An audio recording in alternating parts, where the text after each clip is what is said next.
नमस्कार। देखिए, इतिहास में कुछ कहानियां सिर्फ राजाओं और उनकी लड़ाइयों की नहीं होती। कुछ कहानियां होती हैं एक बहुत गहरे, एक जबरदस्त बदलाव की। आज हम एक ऐसे ही सम्राट की कहानी में उतरेंगे जिसने जीत का मतलब ही बदल दिया था। और वो थे सम्राट अशोक। तो चलिए शुरू करने से पहले एक सवाल।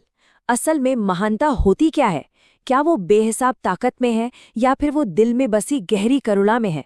बस यही एक सवाल सम्राट अशोक की पूरी जिंदगी का सार है। तो कहानी शुरू होती है एक ऐसे सम्राट से जिसकी ताकत की, जिसकी साम्राज्य की कोई सीमा नहीं थी। चलिए देखते हैं कि वो शुरुआत में कैसे थे। बचपन से ही अशोक में गजब की बात थी। मौर्य साम्राज्य के शासक के तौर पर वो बहुत साहसी थे, बेहद होशियार थे। और जहां तक युद्ध कला की बात है तो उसमें तो वो माहिर थे। और हाँ, उन्होंने अपनी इसी काबिलियत का इस्तेमाल किया अपने साम्राज्य को और बड़ा और विशाल बनाने में, एक के बाद एक जीत हासिल करते हुए।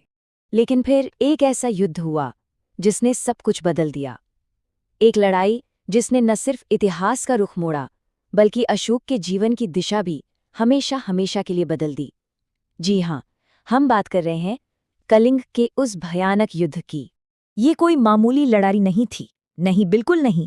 ये एक ऐसा युद्ध था जिसने इतिहास को और खुद सम्राट अशोक को हमेशा के लिए बदल कर रख दिया।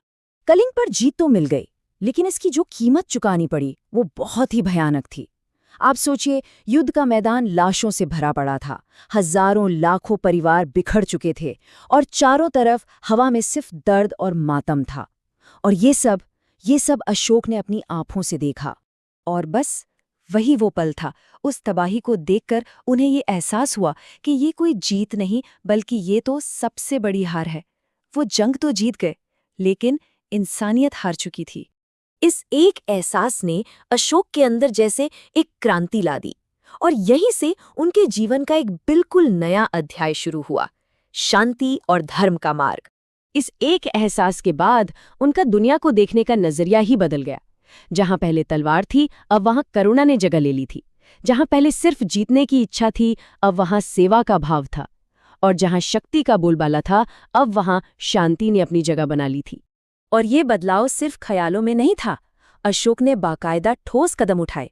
उन्होंने हमेशा के लिए तलवार छोड़ दी, हिंसा का रास्ता पूरी तरह से त्याग दिया और धर्म को, यानी सही आचरण और कर्तव्य को अपने जीवन का आधार बना लिया। उन्होंने गौतम बुद्ध की शिक्षाओं को न सिर्फ खुद अपनाया, बल्कि उसे पूरे साम्राज्य में फैलाया।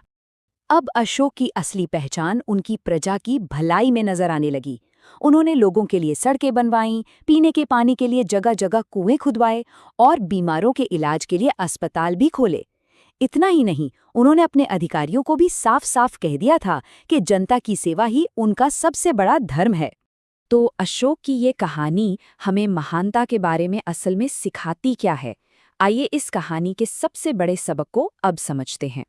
अशोक का ये सफ़र ये बहुत खूबसूरती से बताता है कि सच्ची महानता किसी को जीतने में या किसी पर राज करने में नहीं है। नहीं, सच्ची महानता तो दया में है, एक दूसरे को समझने में है और इंसानियत के भाव में है। अशोक की ये कहानी आखिरी में हमें एक गहरे सवाल के साथ छोड़ जाती है।